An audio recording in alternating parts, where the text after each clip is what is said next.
하나님의 말씀은 사도행전 2장 17절로 21절입니다. 그 하나님이 말씀하시기를 말세 내가 내 영을 모든 육체에 부어주리니 너희의 아들들과 딸들은 예언할 것이요 너희의 젊은이들은 이상을 보고 너희의 늙은이들은 꿈을 꾸리라. 그 날들에 내가 내 영을 내 남종들과 여종들에게 부어주리니 그들이 예언할 것이요 또 내가 위로는 그 하늘에 기사들을 아래로는 그 땅 위에서 표징들을 베풀리니 곧 피와 불과 연기로다. 주의 크고 주목할 만한 날이 이르기 전에 해가 변하여 어두워지고 달이 변하여 피가 되리라. 누구든지 주의 이름을 향하여 부르는 자는 구원을 받으리라 하였느니라. 오늘 말씀 가지고 마지막 날 구원받으려면 말세에 그 이름 부르세요 라는 제목으로 말씀을 나누겠습니다. 이제 며칠 있으면 음력 설날이죠. 설날은 시작한 날입니다. 성경에는 시작한 날보다는 마지막 날이라는 말이 나오죠. 또 말세라는 말이 나옵니다. 그래서 지금은 말세 중에 말세다 이런 말들을 예수 믿는 사람이나 안 믿는 사람이나 다들 하고 그러죠. 근데 성경에는 이 말세와 마지막 날을 분명히 구분하고 있습니다. 말세는 그럼 과연 어느 때가 말세일까? 마지막 날은 언제가 마지막 날일까? 여기서 구분해야 될 것은 말세는 마지막 날들, 복수의 날들입니다.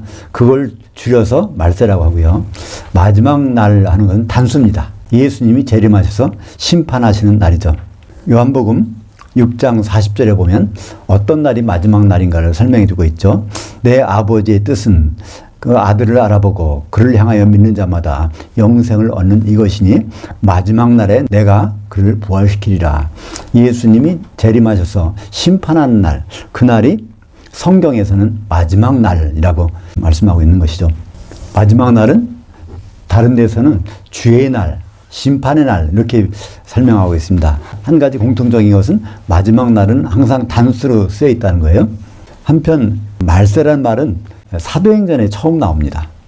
우리말 성경에 보면 7번이 나오는데요. 사실은 말세는 5번입니다. 베드로전서 1장 5절과 1장 20절에도 말세란 말이 나오는데 그건 좀 다른 내용입니다.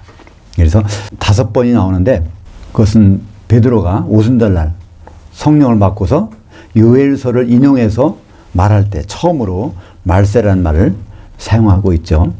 사도행전 2장 17절에 보면 그 하나님이 말씀하시기를 말세에 내가, 이때 바로 말세라는 단어가 나오는데요. 그러면 말세가 시작되는 시점은 언제일까요? 말세 시작점은 오순절입니다. 성령이 내린 그때부터가 말세의 시작점이고 말세의 마지막 점은 언제일까요? 마지막 날 심판 때가 바로 말세가 끝나는 날이죠. 그러니까 우리는 말세다 하는 것이 사실 지금이 말세도 되지만 언제부터 말세예요? 성경적으로 하면 오순절 날부터 이제 말세에 접어드는 것입니다. 말세의 특징이 무엇일까요? 말세의 특징은 특정한 사람만 성령을 받는 것이 아니라 모든 육체가 다 받을 수 있는 것입니다. 그리고 받은 결과는 뭐예요? 예언한다는 것입니다. 예언이라는 그 뜻은 두 가지 뜻이 있어요. 사전에도 앞의 일을 미리 말하는 것. 그걸 보통 예언이라고 하는데 또 하나의 뜻은 성경에서 예언은 다릅니다. 성경에서 예언은 원어가 프로페테이아인데 프로라는 말과 페테이아라는 말이 합성된 것입니다. 프로라는 것은 밖으로 꼬집어낸다는 말이에요.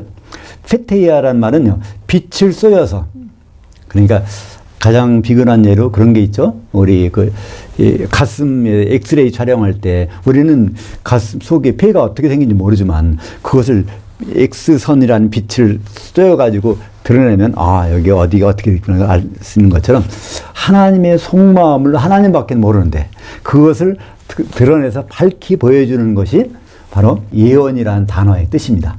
그러니까 모든 예언들은 궁극적으로 하나님의 속에 있는 마음, 결심, 하나님의 생각들을 자꾸만 끄집어내 주는 것입니다. 우리는 결론적으로 뭐라고 할 수 있죠?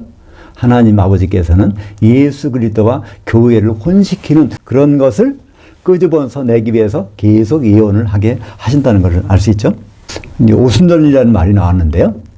이스라엘은 7개의 절기가 있습니다. 이것은 사람들이 만드는 것이 아니라 하나님이 제정하신 거예요. 그 절기들은 의미가 있습니다. 골로새서 2장 17절에 보면 절기는 그림자요. 실체는 그리스도의 것이니라. 그리스도의 사역하시는 예수님께서 사역하시는 것이 7가지인데 그 하나하나가 다 그림자로 설명된 것이 6월절부터 마지막에 장막절까지라는 것입니다. 그러면 오순절날은 어떤 제사를 드리는 날일까요? 간단합니다. 레위기 23장 17절에 보면 고운 가루로 떡 2개를 만들어서 흔드는 제사입니다. 떡이라는 것은 우리가 번역이 떡이라고 했지만 사실은 떡이 아니고 빵입니다. 떡은 그냥 찐득찐득하고 이제 간식으로 먹는 거지만은 그 빵은 그 주식이거든요. 그 빵은 반드시 뭐로 반죽해요? 기름으로 반죽하는데 기름도 특별히 올리브 기름으로 반죽합니다. 그래서 성경에는 기름 나오는데 그것은 다 올리브 기름 쓰게 돼 있죠. 우리말의 번역에는 감람류라고 돼 있고요. 또 감람나무, 감람산이라고 돼 있는데 바로 그 기름으로 떡 2개를 만들어서 흔드는 겁니다. 흔든다는 것은 요제라고 그러는데요. 요자라는 건 뭘까요? 요동친다는 것입니다. 살아나니까 요동치는 거죠. 지렁이가 죽었으면 움직이지 않죠? 밟으면 꿈틀하는 것처럼 그게 떡 2개가 살아났다는 것입니다. 이게 무엇을 의미할까요? 예수님의 일의 그림자예요. 예수님은 오셔서 뭐라고 했죠? 내가 내 교회를 세우리니. 어디서 세워요? 반석에다가 교회를 세운다고 그랬습니다. 반석이 뭘까요?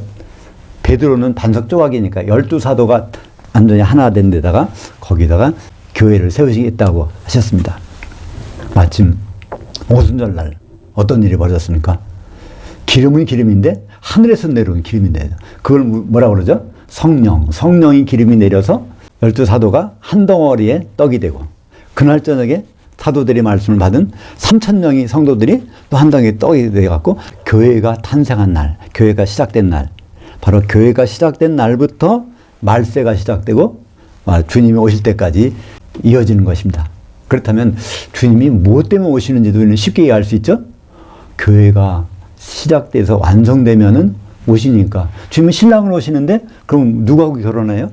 아, 교회하고 결혼하시려고 오시는가 보다. 그러니까 이스라엘 그 절기들만 생각해도 우리는 주님의 뜻을 알 수 있는 것입니다. 이런 주님의 속마음을 계속해서 보내주기 시작하는 것이 성령을 통해서 보내주신다는 것이죠. 그래서 처음에는 모든 사람들이 성령 받으면은 예언하고 방언하고 그런 걸 하게 됐어요. 고린도전서에 보면 다 그렇지 않습니까? 근데 그게 항상 그럴까요? 지금도 그럴까요? 지금도 우리가 방언해야 될까요? 근데 그렇지 않습니다. 모든 사람들이 예언할 수 있는 것은 사도들의 말이 완성되기 전까지는 그런 일이 있다는 것입니다. 그게 어디 나올까요? 고린도전서 13장 10절에 13장 9절 보면요. 우리가 부분적으로 예언하고 부분적으로 방언하고 그러지만은 온전한 것이 올 때는 부분적으로 하던 예언이 폐하리라. 더 이상 일반 사람들에게 예언하는 것이 필요 없게 만든다는 것입니다. 그때 거기서 온전한 것이 올 때에는 그것이 바로 많은 사람들은 목사님들이 그래요. 신학자들은 예수님 오면 더 이상 예언이 필요 없어 이렇게 말하는데 그 온전한 것이란 그 단어는 중성입니다. 그 앞에서 말한 부분적으로 예언하고 방언하고 부분적으로 아는 이런 것들이 온전한 것이 올 때는 그 사도들의 말씀이 완전히 모아진 다음에는 더 이상 그것만 하면 되지 그것에서 벗어나는 것은 있을 수가 없다는 것입니다. 사도들의 말씀이 최종적으로 나는 것은 요한계시록입니다. 그래서 요한계시록은 특별한 성경이에요. 22장 18절 19절에 보면 이 요한계시록의 내용을 더하거나 빼거나 할 수 없도록 이렇게 해놨습니다. 그게 마지막 사도들의 말씀이니까 그것을 만약 더하면은 요한계시록에 있는 모든 재앙을 그가 받게 되고 거기서 빼버리면은 새 예루살렘 성에 못 들어가니까 불 못 간다는 얘기잖아요. 그러니까 요한계시록 끝까지 읽어본 사람들은요 더 이상 다른 예언을 할 수가 없는 거예요. 불 못 갈 거 생각이 있는데 뭐 다른 말로 하겠습니까? 만약에 예언한다면 뭘 할까요? 사도들의 말씀을 그것을 이렇게 풀어내는 그런 일이 바로 지금 현대에는 이제 목사님들에게 그 일이 주어졌죠. 그것이 바로 예언에 속합니다. 바로 예언이라는 것은 장래일이 아니라 하나님의 속마음을 전달해 주는 거니까 그것이 예언인 것이죠. 신약 성경은 사도들이 많은데 사도들이 기록하지 않은 것도 있어요. 대표적인 게 뭡니까? 유다서는요.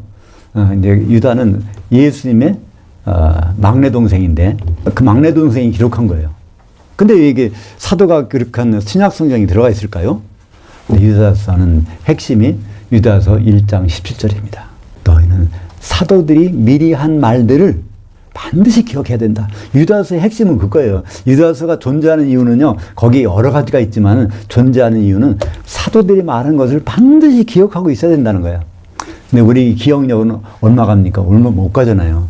예를 들어서 우리 지난주일에 설교 제목이 뭡니까? 잘 생각이 안 나요. 우리 그냥 자꾸만 잊어버리니까 우리는 계속해서 날마다 사도들의 말씀을 먹을 수밖에 없는 거예요. 왜냐하면 기억하기 위해서.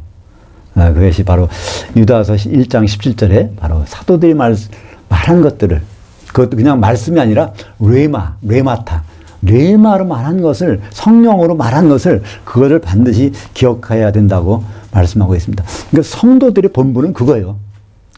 사도들의 본분은 말씀을 전하는 거에 있다면 성도들의 본분은 사도들의 말씀을 계속 기억하고 있는 거예요.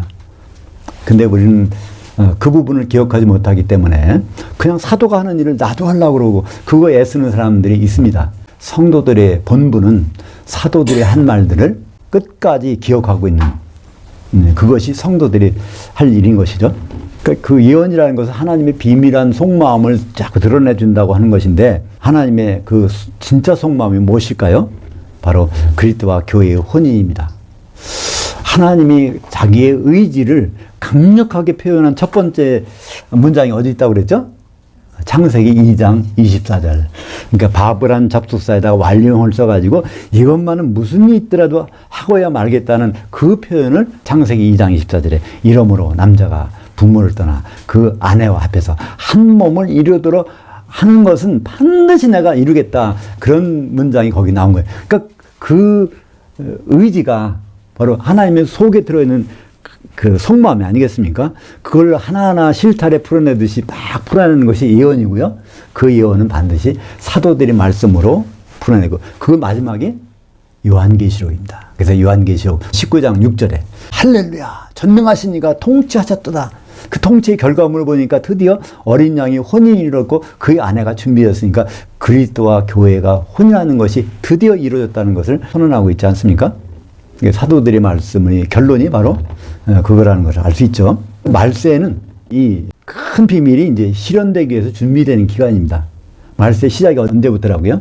오순절날 교회가 시작될 때부터 교회가 완성될 때까지. 교회가 완성되면은 바로 성령으로 완성될 때 혼 준비가 다 있는 상태죠. 요한계시록 10장 7절 보면, 요한계시록 10장은요, 요한계시록 일부를 마감하는 장입니다. 거기 10장이 7절에 뭐라고 있을까요? 일곱째 천사가 그의 나팔을 불려고 할 때 그 하나님의 그의 종 선지자들 곧 사도들을 통하여 전하신 복음과 같이 하나님의 그 비밀이 이루어지리라 하더라. 하나님의 그 비밀, 그리스도와 교회의 혼인, 그것이 바로 마지막 나팔을 불릴 때 드러난다는 것입니다. 그래서 성경은 굉장히 복잡할 것 같지만요, 하나님의 마음이 굉장히 여러 가지일 것 같지만 그렇지 않습니다. 하나님의 생각과 마음은 단순합니다. 그 일들은 결국 새 예루살렘, 어린 양의 신부의 모습을 한번 보시면은, 지난 시간에 새 예루살렘의 모습을 이렇게 그림으로 한번 봤는데요. 그 밑에 뭐가 있어요? 12기초석이 있어요. 근데 거기에 새 예루살렘이 서 있는 거예요. 그 모습을 보면, 바로 이 교회의 완성품이 새 예루살렘인데, 거기에는 반드시 누가 있어요? 12사도 위에는 다른 게 없다는 것입니다. 그러니까 하나님의 뜻은 반드시 12사도의 말을 듣고 혼인에 들어가야 된다는 것이죠. 그래서 사도들은 거룩한 혼인의 중매쟁입니다. 고린도후서 11장 2절, 내가 너희를 정결한 한 처녀로 한 남편인 그리스도께 드리려고 중매했음이로다. 사도인 바울이 성도들에게 이렇게 말하는 거예요. 성도들이 여럿이 있지만 한 처녀로 만들어서 한 남편인 그리스도께 중매했다는 겁니다. 이미 정혼이 끝났어요. 이걸 물릴 수가 없습니다. 그러니까 만약에 남편으로 돼 있는 분이 지정돼 있는데 그 남편을 생각하지 않고 다른 데다가 마음을 쓴다고 하면 이미 그것을 성경에서는 음행이라고 합니다. 그래서 요한계시록에는 음행이라는 단어가 참 많이 나와요. 근데 그 음행이 무엇일까요? 예수님과의 혼인을 그냥 무시하는 거. 그 자체가 하나님께는 음행으로 보인다는 것입니다. 그렇다면 마지막 날이 심판날인데 심판날에 무엇을 심판하실지를 자명하지 않습니까? 말세하는 일이 성령을 부어줘서 하나님의 속마음을 다 알게 해서 교회가 시작돼갖고 교회가 완성되면 오시는데, 그러면 그 자리에서 심판 자리에서 심판할 내용이 뭘까요? 그리스도와 혼인할 준비가 되어 있는지, 그것에 안 돼 있는지, 그것에 대해서 심판하는 것은 너무나 당연하지 않습니까? 어디 가서 뭐 시험을 치른다고 그래요. 그 시험에 입시 요강이 나오지 않습니까?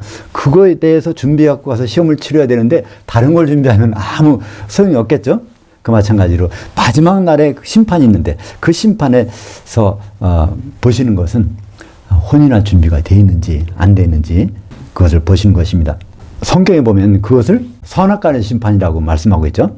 요한복음 5장 29절에 보면 선한 일을 행한 자는 생명의 부활로, 악한 일을 행한 자는 심판의 부활로 나오리라. 그때 생명이라는 것은 영생, 또 그 심판이라는 것은 영벌. 그러니까 영생과 영벌로 갈라지는 일이 언제 이루어져요? 마지막 날 이루어진다는 것입니다. 아담은 신랑을 오실 예수 그리스도의 모형입니다. 로마서 5장 14절에 보면 아담은 오실 자의 모형이라, 예수님은 반드시 신랑으로 오세요. 초림 때는 피 흘리러 오셨지만 피를 흘려야 교회가 이루어지니까 다음에 오실 때는 신랑으로 오십니다. 그 아담의 일을 보면 예수님의 일을 볼 수가 있어요.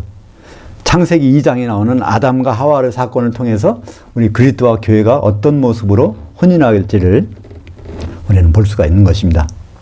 그래서 성경에 나와서 하나님이 선하게 여기시는 것은 무엇일까요? 우리는 선하게 여기는 것이 여러 가지죠. 많으니까 우리 때로 하나님 생각하면 무엇일까 고민하고 그러는데, 하나님은요, 이것이 선하다고 생각하시면 변치 않아요. 하나님이 선하다고 생각하시는 것이 창세기 2장 18절에 이 아담이 결혼하지 아니하고 혼자 지내는 것이 내게는 선하지 아니하니 바로 돕는 배필을 지으리라, 그 말씀을 놨습니다. 그러니까 하나님이 선한 것은 아담이 혼인하는 겁니다. 아담은 예수 그리스도의 모형이니까, 오실 예수 그리스도 신랑의 모형이니까 하나님의 선하신 것은 예수 그리스도의 혼인 맞춰서 준비되가 됐느냐, 그러면 선한 것을 한 것이고, 그렇지 않으면 악한 것을 한 것이라는 것이죠. 그 심판하는 내용이 정확하게 기록된 것이 고린도후서 5장 10절입니다. 이는 우리가 다 반드시 그리스도의 심판 앞에 나타나게 돼요. 여기서 우리는 사도들입니다. 사도들이 중매쟁이니까 중매쟁이가 혼인의 준비를 했는지 안 됐는지를 가장 잘 알 것 아닙니까? 우리가 그리스도 심판 앞에 나타내야 될 텐데, 거기서 각각 성도들 각각이 선악간에 그 몸으로 교회를 통해서 행한 것에 따라 심판을 받게 하려 함이라. 지금은 말세를 살고 있습니다. 근데 말세 끝에 마지막 날이 있는데, 마지막 날이 심판 날인데, 그 심판 날에는 사도들이 있어가지고 거기 각 사람들이 그 몸, 교회를 통해서 선한 일을 했는지, 교회를 통해서 악한 일을 했는지 그걸 구분하는데, 그 선악이라는 것은 그리스도의 혼인에 관여했는지, 혼인과 관계없는 사람을 살았는지 그걸 본다는 것입니다. 그 마지막 날의 광경을 사도행전 2장 20절에서 보여주고 있습니다. 주의 크고 주목할 만한 그 날에 이르기 전에 해가 변하여 어두워지고 달이 변하여 피가 되리라. 요한계시록을 보지 않을 때는 이 의미가 뭔지를 몰랐습니다.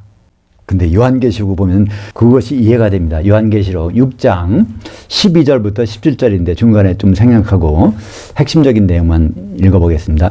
요한계시록에는 두루마리의 인이 7인이 있는데 그것이 떨어지면서 설명하는 내용이 나옵니다. 근데 6째 인은 뭘까요? 그리스도의 심판대.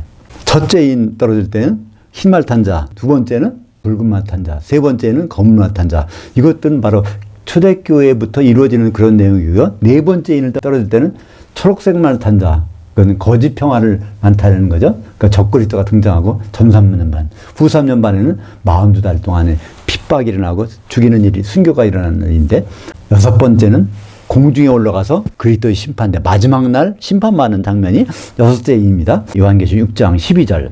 내가 보니 여섯째 인을 떼실 때 큰 지진이 나며, 큰 지진은 뭘까요? 지금 땅이 갈라지는 것입니다. 요한계시록에서는 교회가 땅이에요. 교회가 심판받는다는 것입니다. 큰 지진이 나면 해가 검은 털로 짠 상복같이 검어지고 달은 온통 피같이 되며, 여기 바로 해가 검어지고 달도 피같이 어두워진다는 것이 요한계시록의 여섯째 인 뗄 때 나오는데, 그게 바로 오늘 사도행전 2장 20절에 주의 크고 주목할 만한 날에 이르기 전에 해가 변하여 어두워지고 달이 변하여 피가 되리라. 근데 이거를 이렇게 생각해 보세요. 지금 공중에 올라가서 심판받지 않습니까? 그 공중은 어디 있을까요? 태양계를 벗어나서 있습니다. 이 우주 가운데 있는데 해도 있고 달도 있는데 이걸 벗어나서 공중에, 주님은 셋째 하늘에서 공중으로 오시고 우리는 태양계를 벗어나서 거기로 가는 거잖아요. 그러면 자연스럽게 생각하잖아요. 우주선을 타고 이제 태양계를 벗어난다면 해가 이렇게 밝던 것이 점점 작아져서 거의 안 보일 거 아니에요? 달도 마찬가지로 바로 공중에 접근할수록 그렇게 될 것입니다. 그때 거기 올라가는 사람들은 누굴까요? 모든 기독교인들이에요. 요한계시록에서는 교회를 땅이라고 그러고 그 땅의 왕들이 성도들입니다. 그리고 그 왕족들은 성도들과 관계 있는 교인들이고요. 그런 사람들이 이제 올라가는 장면을 여기서 보여주고 있습니다. 그 땅의 왕들과 왕족들과 장군들과 부자들과 강한 자들과 모든 종들과 자유인이 굴과 산들의 바위 틈에 숨어. 이것은 땅을 이루고 있는 교회가 지금 쫙 공중으로 들려가고 있는 거예요. 거기서 사람들이 그 상태를 설명해주고 있는 것입니다. 그 어린 양의 진노에서 우리를 가리라. 그들이 진노의 큰 날이 이르렀으니 누가 서리요. 그러니까 혼인 준비 잘하는 사람들은 당당하게 거기 있지만 그 준비 못한 사람들은 이제 심판받을 것이 겁나서 그 뒤에 숨는다는 것입니다. 이기는 자들을 바위로 표시하고 있어요. 그럼 그 뒤에 숨어가지고 심판 못 매너보려고 그런 장면이 요한계시 6장 12절부터 17절까지 나중에 이제 집에 가서 요 전체를 한번 쭉 보시면 이게 우주선을 타고 태양계를 벗어나서 공중까지 가서 심판받을 때 이런 일이 벌어지는 거를 머리에 상상해 보시면 뭐 드라마보다 뭐 만화책보다도 아주 그 흥미진진하실 것입니다. 예수님도 그때 마지막 날 심판 장면을 한번 공개해 주셨습니다. 마태복음 9장 15절에 신부실의 아들들이 신랑과 함께 있을 동안에 슬퍼할 수 있느냐? 그러나 신랑을 빼앗길 날들이 이르리니 그때는 금식할 것이니라. 그럼 예수님은 혼인하기 위해서 오시니까 신랑을 오십니다. 신랑은 어디에 갈까요? 예식장에 가면은 신부 대기실이 있지 않습니까? 거기 신부 대기실에 모든 아들들이 가 있는 겁니다. 우리가 예수님 맏아들로 부활하셨으니까 모든 기독교인들은 이제 성도들은 하나님의 아들들로 가서 거기 기독교인들이 다 있는 겁니다. 근데 그 순간에 신랑까지는 만났어요. 근데 뭐라고요? 신랑을 빼앗길 날들이 이르니. 혼식장, 혼인 만찬장까지 못 들어가는 사람들이 있다는 것입니다. 그들은 1000년 동안 지옥에서 금식한다고 되어 있지 않습니까? 이런 심판날에 구원받는 길이 있습니다. 오늘 제목이 뭘까요? 마지막 날, 심판날에 구원받으려면 요것만 하면 돼요. 사도행전 2장 21절. 누구든지, 그럼 여기 나가 포함되는 겁니다. 누구든지 주 여호와의 이름을 향하여 부르는 자는 구원을 받으리라 하였느니라. 우리는 구원이란 말을 막연하게 씁니다. 근데 구원이라는 원래 말은 어떤 뜻일까요? 위기 상황에서 건져지는 것은 다 구원입니다. 내가 지금 굉장히 몸이 아파, 열이 나. 그것에서 몸이 건전해지는 거, 그것도 구원입니다. 그죠? 내가 불명예를 당했어. 근데 그 밝혀지는 거, 그것도 구원입니다. 뭐, 삭개오가 보면, 삭개오라는 사람이 세리장이잖아요? 매국노 같은 사람이에요. 이 사람이 굉장히 명예가 실추됐잖아요? 근데 예수님 그러잖아요? 구원의 이 집이 이르렀다. 예수님 가셔서 인정해 주니까 그 사람 명예가 다 올라가는 거 아닙니까? 병자가 고쳐지는 것도 구원받았다고. 모든 위기 상황에서 건져지는 것은 다 구원입니다. 이 세상의 생로병사 가운데서 다 구원받는 그런 일이 있는데 마지막 구원이 무엇일까요? 육체를 입고서 위기 상황에 거쳐지는 것은 그건 이유가 아닙니다. 가장 힘든 구원, 가장 어려운 구원은 죽고 부활해서부터 진짜 그 문제가 나와요. 예수님 만날 때는 부활해서 만나잖아요. 육의 몸이 영의 몸으로 바뀌어지는 것이 부활이니까 그때가 최대 인생의 위기입니다. 그 순간에 어떻게 하면 구원받는다고요? 그래서 사도행전 2장 21절은 이거는 이 세상에서 이 일이 좀 편하게 되게 못 받고 그 얘기가 아닙니다. 주님 앞에 섰을 위기 상황에서 구원받는 방법. 다시 한번 볼까요? 누구든지 주의 이름을 향하여 부르는 자는 구원을 받으리라. 여기에 향하여라는 전치사가 있어요. 근데 우리말 번역은 빠져버렸어. 그냥 주의 이름만 발음하면, 녹음기에다 팍 녹음해놓고 계속 발음하면 이렇게 되는 거로 돼 있단 말이에요. 그게 아니라 주의 이름을 향하여라는 것은 그 이름의 뜻을 알고 그 이름의 뜻에 의지해서 호소하는 겁니다. 그 이름이 무엇일까요? 우리말 사도행전 그 성경에는 주의 이름이라고 나왔는데요. 베드로는 이것을 밝힙니다. 요엘서에 있는 것을 가지고 말한다고 하면서 밝혀요. 요엘서. 그러니까 요엘서에 보면 요거에 똑같은 것이 요엘서 2장 32절에 있습니다. 앞에 부분. 누구든지 여호와의 이름에 관하여 부르는 자는 심판날에 구원을 얻으리니. 그러니까 여호와입니다. 여호와의 이름의 뜻을 알고 그것에 의지해서 호소하면 반드시 구원을 해주신다는 거예요. 혼인잔치에 들어갈 수 있다는 거예요.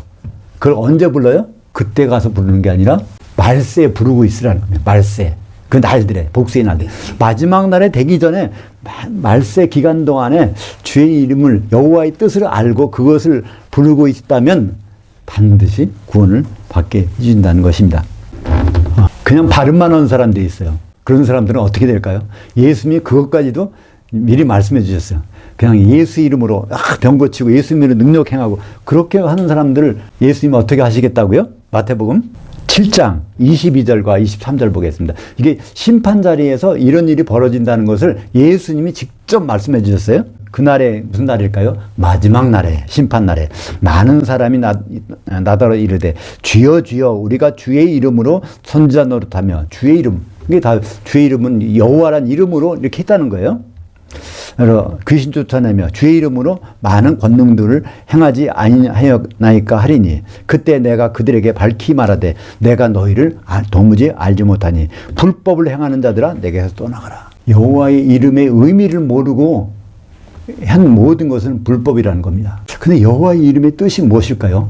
우리말 성경이나 영어 성경은 똑같이 스스로 있는 자니라 이렇게 해놨어요. 여호와란 뜻은. 출애굽기 3장 14절에 보면 그게 영어로는 I am that I am. I am who I am. I am이라는 건 나는 존재한다. 스스로. 스스로 존재하는 나다. 하나님이 그렇게 말씀하셨다는 거예요. 근데 그거는 아주 엉터리 중에 엉터리 번역입니다. 그건 그렇게 번역될 수가 없어요. 거기 I am 현재 아닙니까? 현재형이 am이에요. 원래 거기는 미완료입니다. 히브리 말의 미완료는요. 과거에 진행하다가 만 거. 앞으로 일어날 일. 현재는 결코 아닙니다. 거기서 I am that I am 이라는 번역된 것은 아주 잘못된 것입니다. 그걸 제대로 번역하자면 나는 되게 하던 나로서 앞으로 되게 하려다. 뭘 반드시 꿈을 이루시겠다. 뜻을 이루시겠다는 그 뜻이 여호와 이름 가운데 있다는 것입니다. 여호와 하나님이라는 뜻은 그건 바로 하나님이 속마음을 그 속에 있는 의지, 결심을 반드시 이루어낼 거야 하는 그것이 3인칭으로 바꾸면 바로 그게 예호와 야훼가 되는 것입니다. 나는 야훼인데 나는 그냥 가만히 있는 사람이 아니야. 반드시 내 뜻을 이루고야 말고야 그런 말 자체가 여호와인 것입니다. 그래서 그 의미를 알고 호소하면 이 사람들은 반드시 마지막 날에 구원을 받는다는 거 말씀하고 있습니다. 바로 이 성경의 영생은 1000년 동안에 주님과 같이 사는 것, 영벌은 1000년 동안 벌 받는 것. 천년왕국의 삶을 받느냐, 1000년 동안 지옥에 가느냐, 그것이 언제 결정돼요? 마지막 날. 영생으로 가는 것이 구원. 그렇지 못하면 이제 지옥 가는 겁니다. 최초로 여호와의 이름의 의미를 생각하면서 부른 사람이 있습니다. 요한계시록 보면 백보자 심판이 있어요. 그죠? 제정적. 백보자 심판에 거기에 모든 지구상에 있던 사람들이 나와서 심판을 받습니다. 거기에 누가 나올까요? 제일 궁금한 게 아담이죠. 그죠? 아담이 거기 나오는데 이 사람이 구원 받을까 못 받을까? 이 사람이 생명체 이름이 있나 없나? 궁금하시죠? 근데 아담은 분명히 거기 생명체 이름이 있어요. 구원이 있어요. 왜냐하면 아담은 여호와 이름에 관해서 향해서 불렀다는 것이 성경에 기록이 돼 있거든요. 한번 볼까요? 창세기 4장 25절과 26절 보겠습니다. 아담이 다시 자기 아내와 동침하며 그가 아들을 낳아 그의 이름을 셋이라 하였으니 중간에 생각하고 셋도 아들을 낳고 그의 이름을 이노스라 하였으며 그때 그게 바로 앞에 나온 아담입니다. 주어가 아담이 비로소 여호와의 이름을 향하여 부르기를 시작하였더라. 그때 아담이 235세인데 930살에 죽었으니까 695년 동안 계속해서 여호와의 이름에 향하여서 불렀다는 거예요. 그걸 어떻게 할 수 있을까요? 완료형이에요. 그러니까 그 여호와의 이름을 향하여 불렀기를 죽을 때까지 했다는 얘기입니다. 이것을 기록한 사람이 모세니까 한 번도 이걸 안 부르지 않고 계속 불렀다는 것을 우리는 알 수 있지 않습니까? 그런 사람은 어떻게 한다고요? 구원을 받으리라, 마지막 날. 그러니까 당연히 아담은 거기 생명체의 이름이 있어서 그래서 불못까지 아니하고 당당하게 새 예루살렘에 가게 될 것입니다. 이렇게 구원의 의미는, 사전적 의미는 위기 상황에서 건져지는 것입니다. 우리는 이 말세를 사는 동안에 수많은 위기를 겪을 것입니다. 근데 말세 위기 상황을 겪는 것보다 엄청나게 몇 배의 위기 상황은 언제 올까요? 마지막 날에 옵니다. 심판 날에, 예수님 만나는 날에 그때 오게 됩니다. 사도 베드로가 사도행전 2장에서 이 말을 했던 거예요. 똑같은 말을 사도 바울이 말합니다. 뭐라고 말할까요? 로마서 10장 13절. 누구든지 주의 이름을 향하여 부르는 자는 구원을 받으리라. 이때 구원은 어떤 구원이에요? 병낫고하는 구원이 아니라 마지막 날 구원을 받으리라. 우리가 부활한 몸을 갖고 이 주님 만날 때 구원을 받으리라. 이것을 말씀하고 있는 것입니다. 여호와의 이름의 참뜻을 알면서 그 이름을 의지하고 부르며 말세를 살고 있다면 마지막 날 심판에서 반드시 구원을 받게 될 것입니다. 기도하겠습니다. 하나님 아버지, 오늘 베드로의 오순절 설교를 다시 들었습니다. 특별히 오순절 날부터 주님 오신 날까지를 성경에서 말세, 마지막 날들이라고 했는데 우리가 주님과의 혼인을 준비할 수 있도록 인도하여 주시옵소서. 예수님 이름으로 기도합니다. 아멘.